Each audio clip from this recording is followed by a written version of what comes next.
My fellow citizens, all the decades of deceit and cruelty have now reached an end.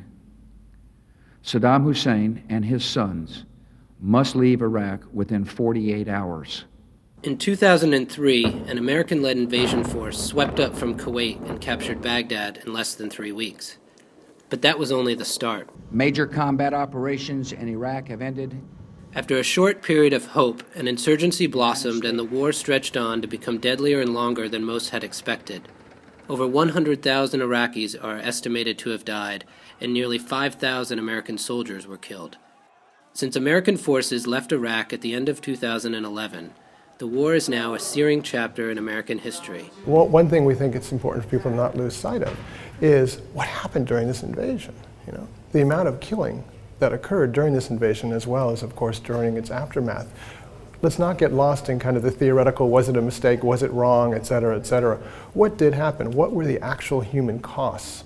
At the Bronx Documentary Center, Peter Moss and collaborators gathered diary entries from Lieutenant Tim McLaughlin, who as a member of the 3rd Battalion was in Iraq at the earliest days. 5.56 at it, about 100 meters. Then White 4 opened up with the 50 cal hitting the dump truck at 30 meters. 20 women and children and fathers get out, all of them screaming. We can say the war is over. It's over for us. There are no more American troops in Iraq. There are no more Americans dying in Iraq. But the war still continues there. It is not over.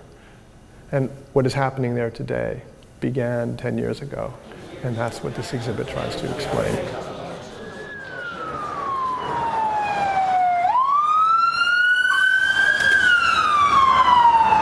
But Iraqis here still live with the legacy of the war each day in the form of political dysfunction, sectarian tensions, and rampant violence.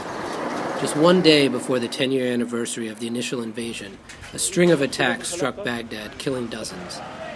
In 2006, there was an explosion here, and now again. It's been 10 years living with pain, fatigue. We were conquered, we have no money or a salary, no land, I don't own my home. The attacks came as political disagreements between Sunnis and Shiites are worsening, making democracy feel ever more elusive to ordinary Iraqis. In 10 years, we have seen nothing. No stability, no security. All we see are explosions and killing in the streets. We have seen nothing. The question of whether Iraqis are better off after the invasion is a complicated one. Few would wish for the return of Saddam Hussein, but few as well think the American invasion is worth the seemingly unending turmoil. The outcome of the war here is still uncertain, while everyone back in the U.S. is looking at it as history. At the time, we didn't know what the outcome would be, how many people would be killed, whether this country would be saved or not, or whether there are weapons of mass destruction. Now we know. There were no weapons of mass destruction. We know how many people were killed. 4,500 American soldiers, more than 100,000 Iraqis, and this is just the death toll. We're not talking about the number of injured and the survivors. It was an immense toll of human misery from this.